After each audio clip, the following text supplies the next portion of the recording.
많은 양육서라든가 양육에 대한 지침을 듣다 보면 자꾸만 그 이상적인 모습으로 내가 살아야 될 것 같고 또 이상적인 엄마가 되어야 될 것 같은 완벽주의적인 그런 압력이 자꾸 일어나거든요. 그래서 이 책에서 강조하고 싶은 내용도 완벽한 부모일 필요가 없고 오히려 완벽한 부모는 자녀에게 해롭다는 거, 그것을 좀 강조해 드리고 싶어요.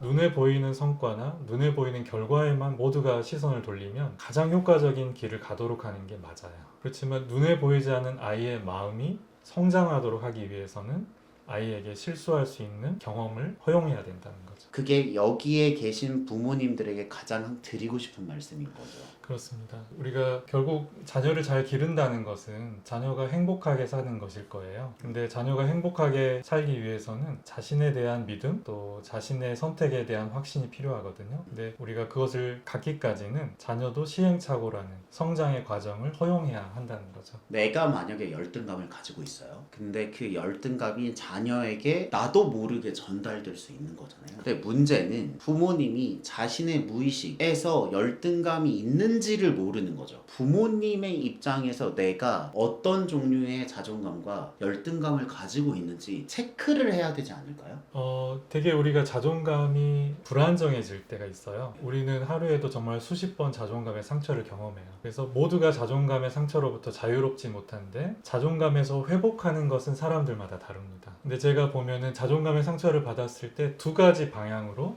많이 나타나는 것 같아요. 자존감의 상처를 받았고 그것에서부터 좀 더 건강하게 안정적으로 다시 회복하시는 분들은 대개 자신이 가지고 있는 또 다른 가치에 집중을 하게 돼요. 아까 전에 말씀하셨던 것처럼 내가 수학은 못하지만 그림을 잘 그려라고 내가 가지고 있는 또 다른 귀한 가치에 집중을 한다는 거죠. 그렇죠. 그것이 너무너무 중요하거든요. 우리가 어떤 한 가지가 부족할 때 내가 내 전체가 다 문제다, 내 전체가 다 가치가 없다라고 느낀다면 그것은 비현실적인 거예요. 그래서 내가 이 부분은 실패했고 이 부분은 내가 수치스럽지만 나에게는 또 다른 강점이 있다, 이렇게 바라보는 것이 사실은 현실적인 평가죠. 그러니까 자존감에 상처를 받았을 때 또 다른 부류는 자기 비난이 시작돼요. 그리고 자신의 다른 영역까지도 나는 이것도 엉망이고 저것도 엉망이고 결국 나는 무가치해, 이렇게 자신에 대한 혹독한 가혹한 평가로 이어지거든요. 그러면 자존감의 상처는 일어나자마자 급속한 우울감으로 또는 급속한 자존감의 문제로 이어지게 되는 거죠. 그래서 만약에 두 번째 부류인 자존감의 상처를 받고 급속도로 우울해지거나 굉장히 분노하게 되는 경우가 자꾸 일어난다면 그것은 부모님 자신이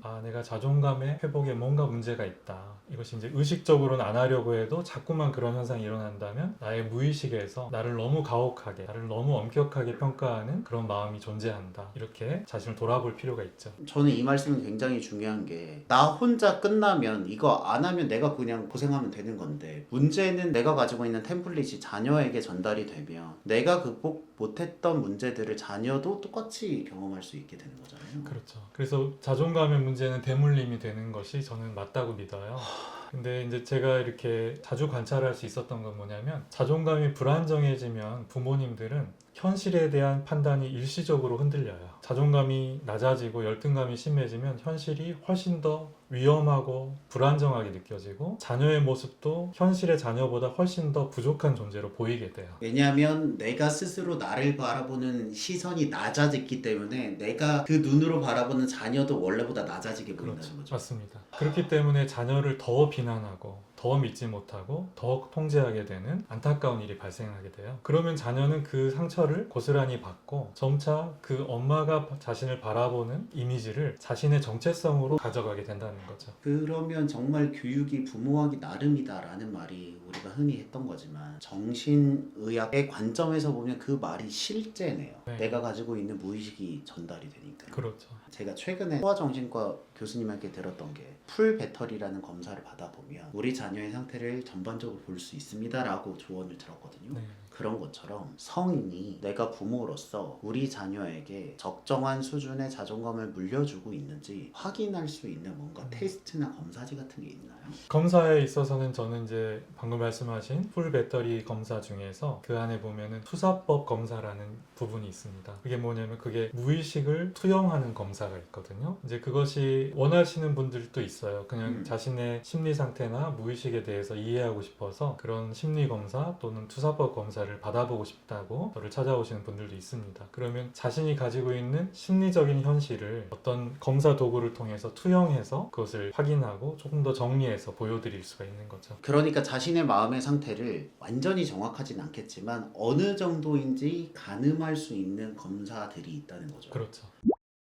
저는 추천을 하는 게 학부모님들에게 평생에 한 번이 있으니까 그냥 내 상태가 건강하든 건강하지 않든 그냥 한 번 받아서 내가 어느 정도인지 검사를 해보는 건 무조건 유의미한 시도일 수 있겠네요. 그렇죠. 저는 그것이 좋은 아이디어라고 생각해요. 그러니까 우리가 자기 자신의 신체적인 건강도 한번 체크를 하듯이 만약에 요즘 자꾸 불안하고 좀 우울하고 또 자존감 조절이 어려우시다면 한 번 정도 내 마음의 상태를 점검하는 그런 검사를 받아보신다면 거기에서 좋은 정보들을 얻으실 수가 있죠. 이번에 아버지께서 저와 함께 이 개정판을 내면서 다시 한번 좀 강조한 부분이 뭐냐면 우리 사회에서 또 특히 한국 문화에서 엄마들에게 주는 이상적인 기대가 너무 크거든요. 엄마는 한없이 헌신적이어야 되고 또 자애로워야 하고 어떤 부정적인 감정도 스스로 소화해낼 수 있어야 된다고 그것을 기대합니다. 그리고 동시에 엄마는 아이의 성취를 완벽하게 서포트해야 한다고 그렇게 기대를 하는 문화가 있거든요. 아빠의 역할은 상대적으로 많이 배제돼 있어요. 그래서 저를 찾아오시는 많은 어머니들께서 괴로워하시는 것이 저는 죄책감이었던 것 같아요. 내가 좋은 엄마가 아닌 것 같고 또 아이에게 충분한 역할을 하지 못하는 것 같다고 그렇게 찾아오십니다. 그때 이렇게 말씀을 들어보면 그분들이 실제로는 비교적 좋은 부모님들이었어요. 완벽하진 않아도 비교적 괜찮은 부모님이셨다는 거죠. 그렇죠. 네. 그리고 이제 우리가 많은 양육서라든가 양육에 대한 지침을 듣다 보면 자꾸만 그 이상적인 모습으로 내가 살아야 될 것 같고 또 이상적인 엄마가 되어야 될 것 같은 완벽주의적인 그런 압력이 자꾸 일어나거든요. 그래서 이 책에서 강조하고 싶은 내용도 완벽한 부모일 필요가 없고 오히려 완벽한 부모는 자녀에게 해롭다는 거 그것을 좀 강조해 드리고 싶어요. 그러니까 우리가 성장 과정은 이미 지났거든요. 부모님들도 어린 시절의 상처나 또 성격이 이미 형성이 되어 있으실 거예요. 그리고 누구나 완벽할 수가 없어요. 누구나 취약한 점이 있고 예민한 부분을 갖고 있거든요. 자녀를 기를 때 그런 것들이 자녀에게 상처를 주거나 또 때로는 자녀를 힘들게 할 수도 있습니다. 그런데 우리가 할 수 있는 것은 현재예요. 현재 내가 자녀에게 할 수 있는 노력, 현실적으로 내가 해낼 수 있는 노력을 한다면 그런 것이 자녀에게는 너무나 큰 도움이 되는 것이고 아까 제가 말씀드린 것처럼 자녀에게 자존감의 상처가 일어났을 때 그 옆에서 그 상처가 회복될 수 있는 공간을 열어주고 공감해주고 소통해주는 노력 이것이 이 정도면 괜찮은 부모의 모습인 거죠. 이 정도면 괜찮은 부모라는 기준이 내가 완벽하지 않아도 내가 현실에서 할 수 있는 게 완벽하진 않지만 할 수 있는 노력을 하고 옆에 있는 자녀가 괜찮을 땐 괜찮지만 안 좋아서 자존감에 상처를 입을 때 그 자존감을 회복할 수 있는 물리적 심리적인 공간을 마련해 주는 것 정도면 충분히 훌륭한 부모라는 거죠. 저는 그렇게 믿거든요. 그래서 우리가 이제 완벽한 부모와 이만하면 괜찮은 부모를 우리가 좀 구분할 필요가 있습니다. 물론 우리가 자녀를 방임하거나 학대하는 것은 물론 그것은 피해야 되죠. 그렇지만 완벽해지는 것은 그것도 불가능하거든요. 완벽한 부모는 또 완벽해지려는 부모는 대개 자기 자신의 자존감 문제가 있을 때 자꾸만 그러한 성향이 생겨나는 것도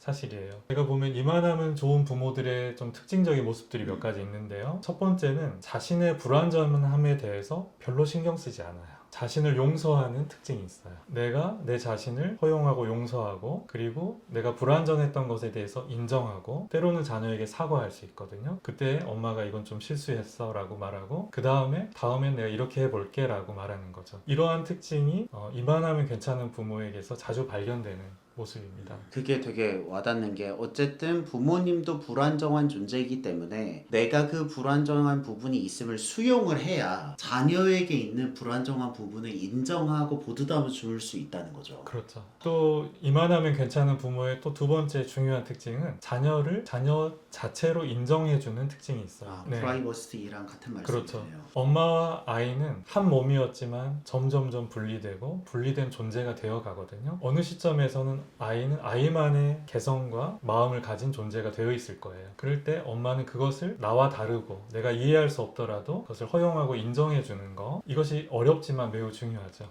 저는 정말 오늘 주옥 같은 얘기를 많이 들었는데 정신의학 교육학과 선생님이기 때문에 굉장히 말을 직설적으로 하시네요. 돌려 말하지 않고. 그럼 마지막으로 이 영상을 보고 이 책을 보는 분들에게 하고 싶은 말씀이 있으실까요? 저는 많은 부모님들이 좋은 양육을 하기 위해서 정말 노력하고 계실 거라고 믿습니다. 근데 어떻게 하면 가장 좋은 부모가 될 수 있는가? 가장 소중한 도구가 무엇일까? 공감이거든요. 공감만큼 중요한 도구가 없는 것 같아요. 공감이라는 것은 아이의 마음을 있는 그대로 들어주고 그 마음을 있는 그대로 인정해 주는 거죠. 그럴 때 아이는 사랑받는다고 느껴요. 아이의 존재 자체를 가치 있는 조체로 그 순간에 느끼게 되거든요. 그래서 자존감을 안정시키고 또 자존감이 높은 자녀로 기르기 위해서 가장 중요한 도구는 공감이라는 도구이겠고요. 그리고 많은 부모님들이 요즘 자녀들의 미래에만 집중하시는 것 같아요. 내 아이가 미래에 어떻게 될 것인가. 그것도 필요한 것이지만 좀 더 제가 강조하고 싶은 것은 자녀들의 현재에 현재. 집중하면 좋을 것 같아요. 근데 자녀들의 현재는 자녀의 현재의 감정이에요. 아이들의 감정에 집중해 주시고 아이들의 마음이 중요하다는 거, 그것을 기억하고 거기에 공감해 주신다면 이 정도면 괜찮은 부모가 되시지 않을까, 저는 그렇게 생각합니다. 정말 좋은 말씀 들었고요. 저도 많이 배우는 것 같아요. 교과목을 지도하지만 어쨌든 학생과 커뮤니케이션을 하기 때문에 그 안에 있는 부분들을 좀 더 케어해주면 훨씬 좋잖아요. 저도 이런 내용을 가지고 저와 제 학생들을 바라볼 수 있도록 노력하겠습니다. 오늘 이렇게 나와주셔서 감사합니다. 네, 여러분들의 교육에 좀 도움이 되셨으면 좋겠습니다. 여러분들의 교육을 응원합니다. 저희는 대치동 캐슬이었습니다. 감사합니다. 감사합니다.